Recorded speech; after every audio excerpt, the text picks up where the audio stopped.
We all know that art can be very relaxing. For me, neurographic art feels especially calming when I draw like this. I don't usually work with watercolor pencils, but I wanted to try them here and add some colors to this beautiful design. And at the end, I'll share a special tip that has helped me more than once.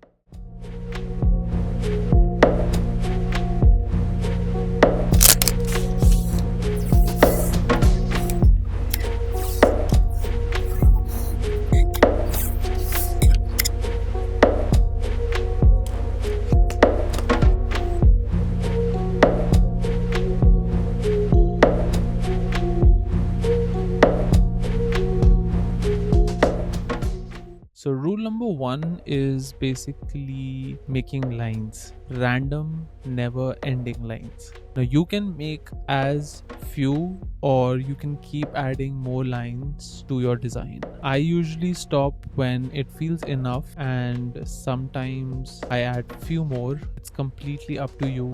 Here you can see I'm making lots and lots of lines. For some, this could look chaotic. So make as many lines you want. If you feel satisfied making few lines, stop at that. If you want to add more, it's up to you.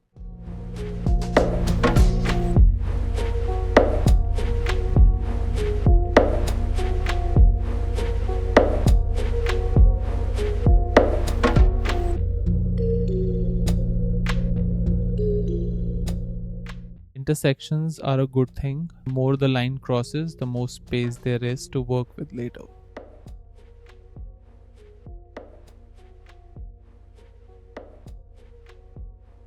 There are two things, concave and convex.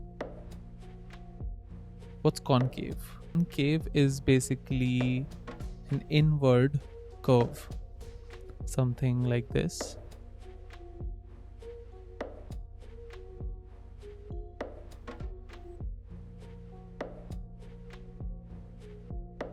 So this is concave. Convex is something like outward curve, which we don't need. So if you by any chance make something like this, you can always make a bigger inward curve and cover it like this. So we don't need an outward curve.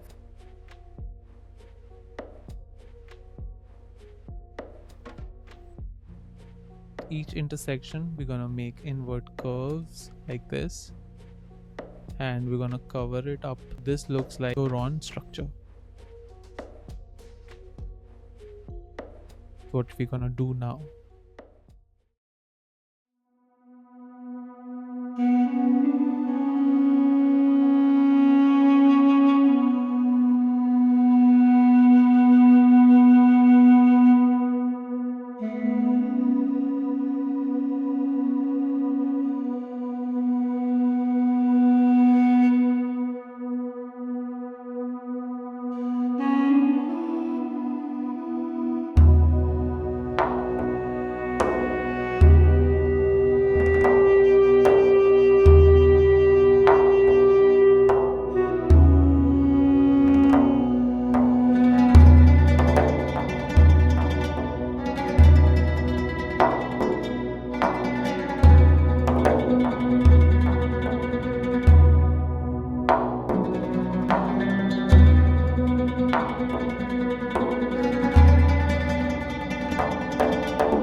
So this is actually my first time using watercolor pencils. I don't usually work with watercolors at all, but I wanted to try something new here. I started by laying down the colors slowly, reds first, then oranges, and then yellows, without worrying too much about how it would turn out.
Right now, I'm using a water brush to blend the colors. It already has water inside, so I don't have to keep dipping it again and again, which makes the whole process much easier and more relaxed for me.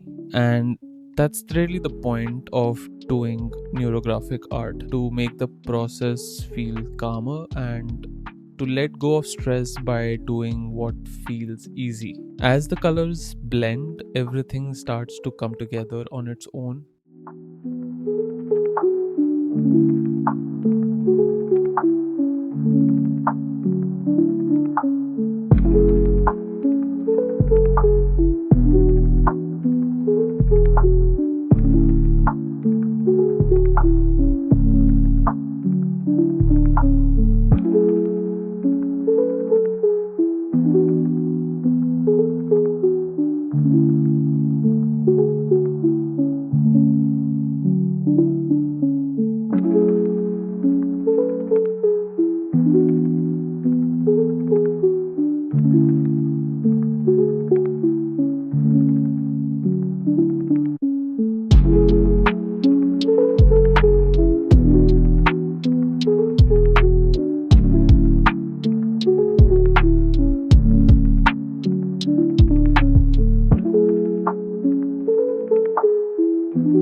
If this is my first time using watercolor pencil and I can make something like this, then anyone can. You just have to take it slow and let the colors do their thing.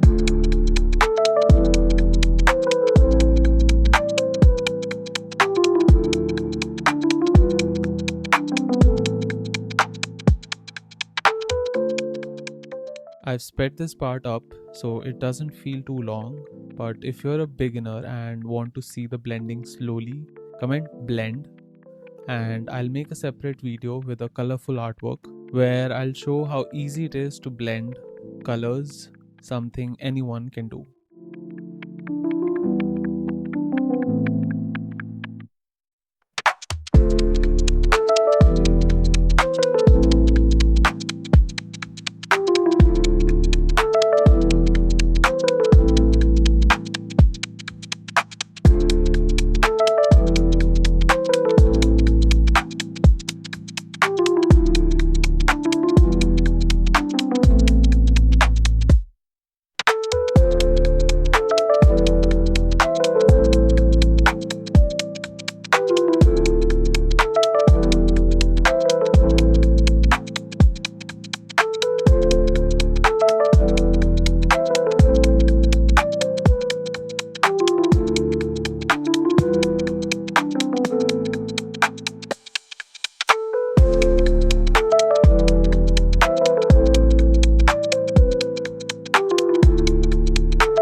I know most artists have faced this, maybe not every day, but definitely more than we'd like. Honestly, this is one of the most irritating parts. You've put so much effort into your artwork, and in the end, the paper tears with the tape. So here I'm gently removing the torn paper with my fingers. I know it's annoying, but stay with me. For this little trick, you'll need a water spray and a palette knife. If you don't have a palette knife, a metal spoon works just fine. Lightly spray some water on the back of the knife or spoon, then gently rub it over the torn area. Go slow and be careful, especially if you're working with watercolors.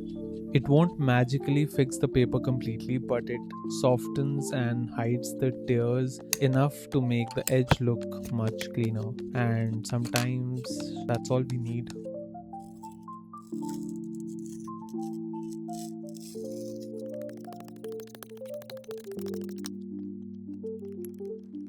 This is one of those small things I wish I knew earlier. I've learned a few more over time, and if you'd like me to share them with you, just comment tip below. If you enjoyed watching this, a like really helps the video. Subscribe if you'd like more slow process based art, and if you make something inspired by this, please share it with me on Instagram. I'd love to see it.